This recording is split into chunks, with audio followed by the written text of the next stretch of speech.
मैं विशाल महाजन स्वागत करता हूं आप सबका आपके अपने चैनल साइंस अकेडमी फॉर में। आज की वीडियो में CUCT और CUET में क्या डिफरेंस है, क्या दोनों अलग अलग बातें हैं कि सेम बात है, क्या आपके क्लास 12th के मार्क्स वेस्ट जाने वाले हैं अगर यूनिवर्सिटी में एडमिशन लेना है आपको सेंट्रल यूनिवर्सिटी में, क्या आपके पास रिजर्वेशन रहेगा, क्या रिजर्वेशन खत्म हो जाएगा इस एंट्रेंस टेस्ट के आने के बाद। हर एक छोटी बड़ी बात कि हमें कौन सा सब्जेक्ट पढ़ना है कौन सा नहीं पढ़ना है, हर एक छोटी बड़ी बात आज की वीडियो में हम बहुत ही डिटेल में समझाने वाले हैं। चलिए स्टार्ट करेंगे क्योंकि हमारा फंडा हमेशा क्लियर रहता है, सीधी बात नो बकवास। सबसे पहले बात आती है CUCET की, जिसकी फुल फॉर्म थी central university common entrance test. क्योंकि पहले ही बात हुई थी कि सिर्फ और सिर्फ सेंट्रल यूनिवर्सिटीज के अंदर ही ये टेस्ट हुआ जाएगा, कंडक्ट किया जाएगा, लेकिन अब इसका नाम कन्वर्ट कर दिया गया है CUET, common university entrance test, जो कि ऑल इंडिया लेवल पे होने वाला है। अभी बात हो रही है सिर्फ सेंट्रल यूनिवर्सिटीज की, लेकिन इसके साथ साथ स्टेट यूनिवर्सिटीज और डीम्ड यूनिवर्सिटीज भी इसके स्कोर पे आपका एडमिशन लेने को तैयार हो रही है। बहुत सारी स्टेट यूनिवर्सिटी इसके अंदर भी, इस पे भी अभी हम डिस्कशन करेंगे आगे के वीडियो में।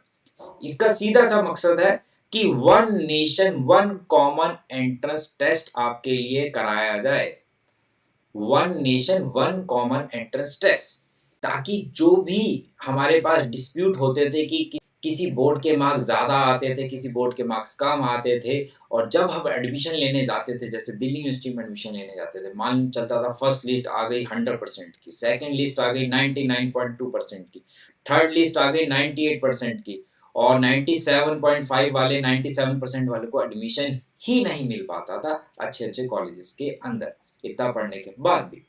कई बोर्ड्स वालों को भी ये प्रॉब्लम रहती थी कि उनकी बोर्ड्स में इतने परसेंटेज नहीं आती थी, जिनके कारण उनको किसी किसी अच्छी यूनिवर्सिटी में एडमिशन नहीं मिल पाता था। तो इसलिए one nation one common entrance test लाया गया। दूसरी बात ये आती है कि क्या 12th के क्लास के मार्क्स ऐड होंगे कि नहीं होंगे, इस पे हम सारी डिटेल में बात करने वाले हैं। इस टेस्ट को कंडक्ट करने वाले हैं NTA, नेशनल टेस्टिंग एजेंसी, जो कि जेई का एग्जाम कराता है, नीट का एग्जाम कराता है, और अब NTA CUET का भी एग्जाम कराने वाला है।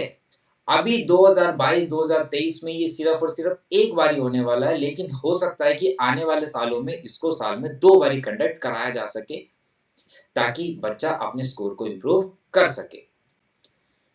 अब बात आती है कि कौन कौन सी यूनिवर्सिटी में ये अप्लाई होगा, अगर मुझे एडमिशन लेना है तो कब कब मुझे ये फॉर्म फिल करना पड़ेगा। इस पूरे का ऑल ओवर इंडिया का एक ही फॉर्म निकलेगा, आपको वही फॉर्म फिल करना है सेंट्रल यूनिवर्सिटी का अभी तक के लिए। इसके अंदर सेंट्रल यूनिवर्सिटी तो मैंडेटरी है ही है कि सेंट्रल यूनिवर्सिटी में आपको किसी भी सेंट्रल यूनिवर्सिटी में एडमिशन लेना है तो आपको इसके स्कोर के बिहाफ पे ही एडमिशन मिलने वाला है।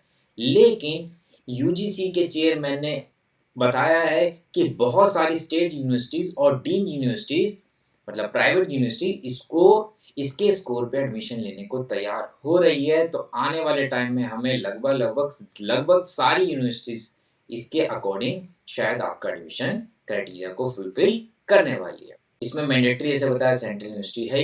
इसमें कुछ सेंट्रल यूनिवर्सिटीज मैंने आपके सामने रखी है, जैसे कि बनारस हिंदू यूनिवर्सिटी हो गया, दिल्ली यूनिवर्सिटी, अलीगढ़ मुस्लिम university, Jamia Millia Islamia, Jawaharlal Nehru university.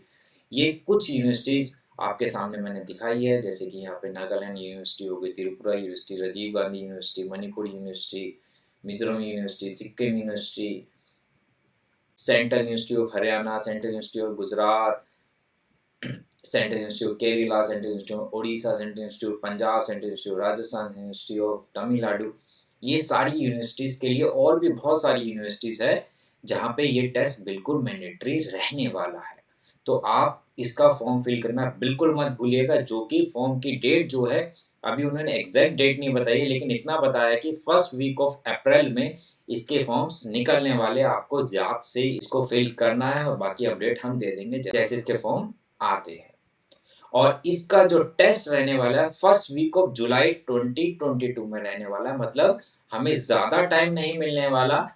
12th class के एग्ज़ाम के बाद मुश्किल से 2 हफ्ते के आसपास ही हमें एग्ज़ाम के लिए टाइम मिलेगा इसके लिए। लेकिन बात आती है कि सर सिलेबस क्या है, इसका हमें प्रिपरेशन क्या करनी है। जैसे हमें बोला गया कि क्लास 12th के मार्क्स नहीं जुड़ने वाले, तो इसका क्राइटेरिया क्या है, एलिजिबिलिटी क्राइटेरिया।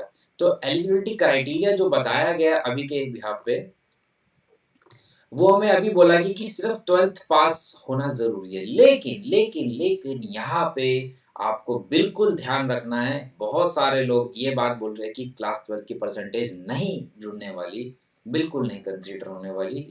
लेकिन यूजीसी ने ये यूनिवर्सिटी को बिल्कुल छूट दी है कि आप अपना एक मिनिमम क्राइटेरिया सेट कर सकते हैं, जो कि डिपेंड्स ऑन यूनिवर्सिटी है। मतलब कोई भी सेंट्रल यूनिवर्सिटी अपने अकॉर्डिंग हो सकता है एक मिनिमम क्राइटेरिया सेट कर दे कि जैसे दिल्ली यूनिवर्सिटी एग्जांपल के तौर पर बोल दे कि मिनिमम मुझे 85% चाहिए। सीयूसीटी के स्कोर तो काउंट करेंगे, लेकिन जिसके 85 या 80 से कम मार्क्स होंगे हम उसको कंसीडर नहीं करेंगे, चाहे सीयूसीटी में उसके कितने भी मार्क्स रहे हो।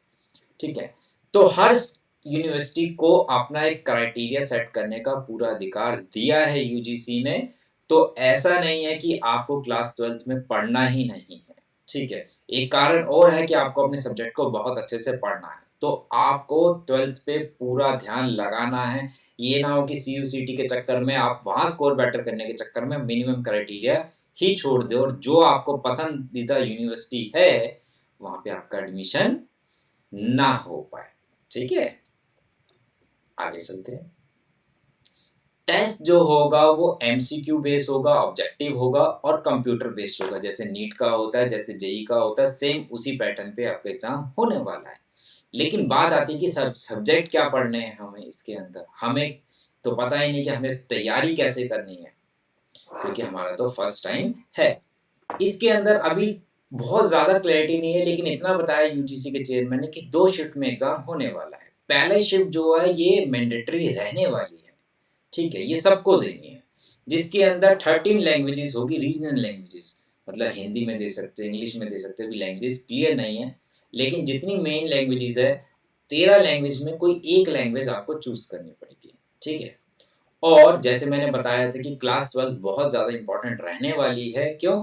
क्योंकि इसमें कम से कम 2 सब्जेक्ट जो है डोमेन स्पेसिफिक होंगे। जैसे आप फिजिक्स, केमिस्ट्री, मैथ से आपके पास बीएससी करनी है, तो इनमें से 2 सब्जेक्ट होंगे कंपल्सरी। आपके कॉमर्स सब्जेक्ट आपको बीकॉम करनी है, तो 2 डोमेन स्पेसिफिक सब्जेक्ट आपको फिल करने पड़ेंगे इसके अंदर, ठीक है? और साथ के साथ एप्टीट्यूड एंड रीजनिंग रहने ही वाली है आपके पास, जिसके अंदर मैथमेटिक्स तो रहने ही वाला है। तो आपको मैथ्स पे थोड़ा ज़्यादा ध्यान देना है, अगर आपके पास 11th-12th में मैथ्स नहीं था तो। और टेस्ट कहाँ से बनेगा डोमेन स्पेसिफिक का? उन्होंने साफ-साफ बोला है कि बेस्ड ऑन एनसीईआरटी। तो यहाँ पे ध्यान देने वाली बात ये है कि अगर आप सीबीएसई बोर्ड के स्टूडेंट नहीं थे, या ऐसी बोर्ड के स्टूडेंट थे जहाँ एनसीईआरटी नहीं पढ़ाई जाती, तो अभी से आपको एनसीईआरटी पे बहुत ज़्यादा फोकस करना है। क्योंकि बेस और एनसीईआरटी बोला, आपने टॉपिक्स तो पढ़े होंगे, लेकिन एक बारी एनसीईआरटी और एनसीईआरटी एग्जाम्पलर के क्वेश्चंस आपको लगाने बहुत ज़्यादा कंपलसरी है। आपको लगा लेनी चाहिए अगर आपके पास जैसे ही टाइम मिलता है आपको तो। ठीक है, तो बेस ऑन एनसीईआरटी रहने वाला है ये पूरा पेपर। शिफ्ट 2 के अंदर आप अप टू 4 सब्जेक्ट डोमेन में स्पेसिफिक ले सकते हैं।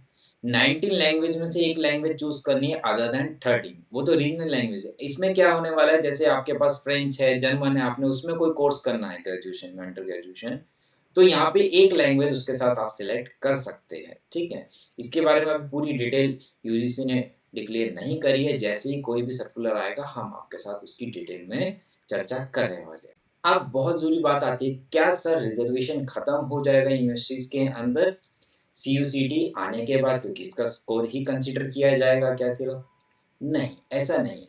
जो भारत के संविधान के अकॉर्डिंग हमारे पास रिजर्वेशन चल रही है, ठीक है, वो एज़ इट इज़ रहने वाला है, चाहे उसमें एससी-एसटी की हो, ईडब्ल्यूएस की हो, माइनॉरिटी की हो। लेकिन कुछ स्टेट्स अपने यहाँ लोकल स्टूडेंट्स के लिए रिजर्वेशन रखती है, वो स्टेट वाइज डिपेंड करेगा। लोकल स्टूडेंट्स के लिए यूनिवर्सिटी में स्टेट वाइज अपनी रिजर्वेशन को रखना चाहता है कि नहीं रखना चाहता है, वो टोटली डिपेंड करेगा स्टेट के ऊपर। ठीक है, तो इसलिए यूनिवर्सिटी कौन सी स्टेट में है, वहाँ के लोकल लोकल स्टूडेंट्स को वो रिजर्वेशन देना चाहती है नहीं देना चाहती है, वो टोटली उसके ऊपर डिपेंड करेगा शायद ही वो भी हटे, वो रहेगा।